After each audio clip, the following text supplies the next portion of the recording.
RJD के अध्यक्ष लालू प्रसाद यादव ने आपातकाल की बरसी पर बीजेपी के नेताओं पर करारा हमला बोला है।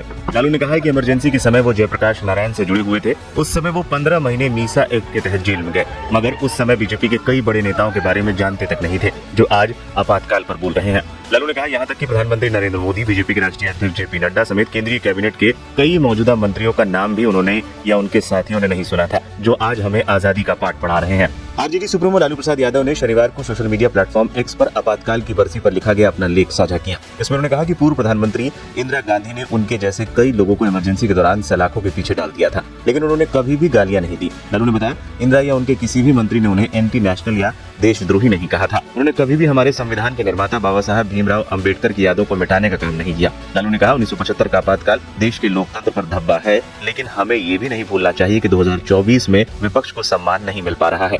बता दें, लालू यादव की गिनती उन समाजवादी नेताओं में होती है जो जेपी आंदोलन से निकले और बाद में राजनीति में अपनी छाप छोड़ दी। लालू प्रसाद यादव इमरजेंसी के समय तत्कालीन इंदिरा गांधी सरकार के विरोध में डटे रहे और जेल गए। इसी दौरान लालू की पत्नी राबड़ी देवी ने बेटी को जन्म दिया था। लालू ने अपनी बेटी का नाम मीसा भारती ही रख दिया, क्योंकि मीसा एक्ट के तहत ही उन्हें इंदिरा सरकार ने जेल में डाला था। लालू यादव की आरजेडी अब कांग्रेस के साथ इंडिया गठबंधन में है। बीजेपी के नेता उन्हें अक्सर इस बात को लेकर चिढ़ाते हैं कि जिस कांग्रेस सरकार ने उन्हें जेल में डाला था, जिस पार्टी की खिलाफत करते हुए वो राजनीति में आए, आज उसी कांग्रेस की गोदी में जाकर बैठ गए हैं। हाल ही में आपातकाल की बरसी पर बिहार बीजेपी के अध्यक्ष सम्राट चौधरी ने कहा था, आज जितने भी नेता दिख रहे हैं वो जेपी आंदोलन की उपज हैं, जो उस समय आपातकाल के खिलाफ थे। बता दें, 18वीं लोकसभा के पहले सत्र में इमरजेंसी का मुद्दा हावी रहा है। लोकसभा अध्यक्ष ओम बिरला ने इसके लिए 2 मिनट का मौन तक लोकसभा में रखवा दिया था। इसको लेकर काफी बवाल मचा था। विपक्ष ने स्पीकर के भाषण के दौरान भी जमकर हंगामा किया था। संकल्प शब्द की सराहना करते हैं, जिन्होंने इमरजेंसी का पुनः जो विरोध किया, अभूतपूर्व संघर्ष किया और भारत के लोकतंत्र की रक्षा का दायित्व निभाया। भारत के इतिहास में 25 जून 1975 के उस दिन को हम हमेशा काले अध्याय के रूप में जाना जाएगा।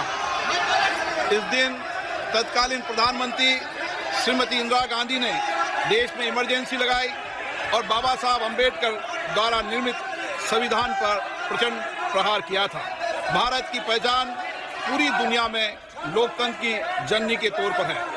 भारत में हमेशा लोकतांत्रिक मूल्यों और वाद संवाद का समर्थन हुआ, हमेशा लोकतांत्रिक मूल्यों की सुरक्षा की, उन्हें हमेशा प्रोत्साहित किया गया। ऐसे भारत पर श्रीमती इंदिरा गांधी द्वारा तानाशाही थोप दी गई, भारत के लोकतांत्रिक मूल्यों को कुचला गया और अभिव्यक्ति की।